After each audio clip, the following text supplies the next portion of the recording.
The body feels the pain of trauma long after it's happened. And in this video, we're going to dive into the physical symptoms of childhood trauma. So, one of the physical aspects of childhood trauma is that you might have chronic pain. It could be chronic neck pain, shoulder pain, back pain, knee pain. It could just be anything that you chronically experience. And for me, it's always been shoulder pain, upper back pain. And that's because I carry all the stress and the burden in my shoulders. So whenever I have a shoulder massage, the response is, oh my gosh, your muscles are so tight. And it's from just that natural response of being clenched and, you know, white knuckling. But as you work through the trauma and you start to release the energy and the pain of the experience, your body will start to relax and let go of that chronic pain. The other thing that you might feel all the time is exhaustion, just flat out being tired to the point where you feel like you're a cartoon character and you need not Q-tips, toothpicks to keep your eyes open. And so that is just because your body is absolutely drained from processing and carrying the burden of the trauma that you've experienced. Also, though, it could be that you don't sleep well, you have trouble falling asleep, or you have trouble staying asleep, or you might experience sleep disturbances like nightmares, night terrors, things like that. And so that can contribute to this feeling of constantly being tired. The other thing that you might experience are headaches. That was also a big thing that I experienced before doing the work. It was just constantly having headaches. And I think that's because your body is just chronically stressed. And so it's just another place for the pain of the trauma to manifest itself. The other thing is that you might have be susceptible or prone to, or actually have diabetes or heart disease. That can be from the chronic stress of the trauma, but it also can be linked to not taking care of yourself because of the trauma. So it could be from using unhealthy foods to cope with the trauma. It could be from using cigarettes to cope from the pain of the trauma, or even drugs and alcohol as well. So the diabetes and heart disease can be a genetic component that can be, I'll say, exasperated because of the trauma that's being stored in the body, but it also can be a result of how you're treating your body due to the trauma, not caring for it and not eating healthy food choices. And so that can be a problem too. The other thing is that you might have a weakened immune system and you're just getting sick all the time.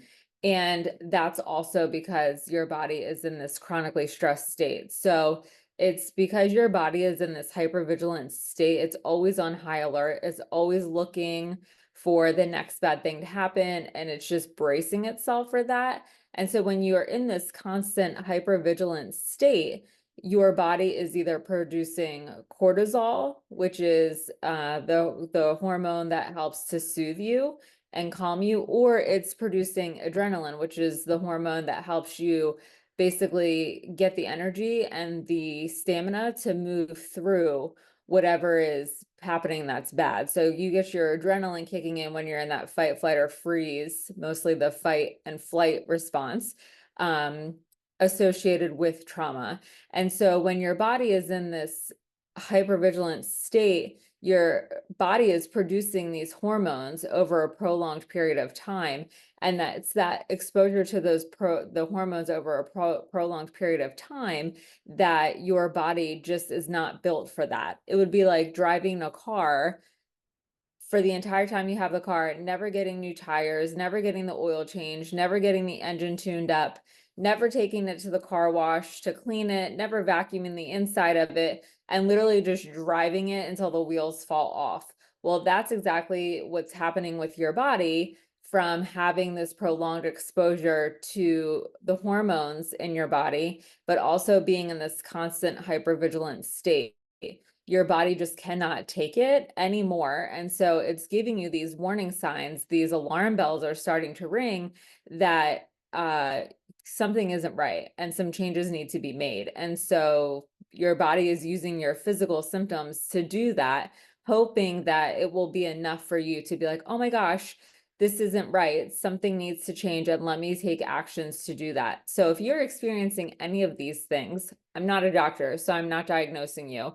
But if you are experiencing any of these things, it can be just something for you to say, have that aha moment and say, oh, that makes sense because I had this happen. I've never worked through that. I've always carried that experience with me. And I see now where that experience is impacting me negatively as an adult.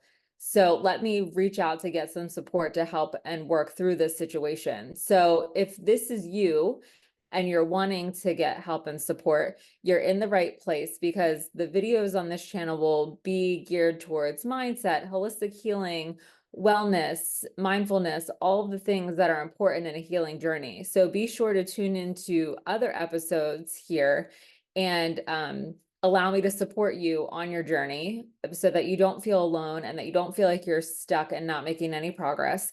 But more importantly, though, if you're having all of these physical symptoms, it's your body's way of telling you to take time for yourself. So be sure to do that, even if it's just going and sitting outside and listening to the birds chirp for 5 minutes or walking barefoot in the grass. Just give yourself opportunities to start allowing the body to relax and be at ease.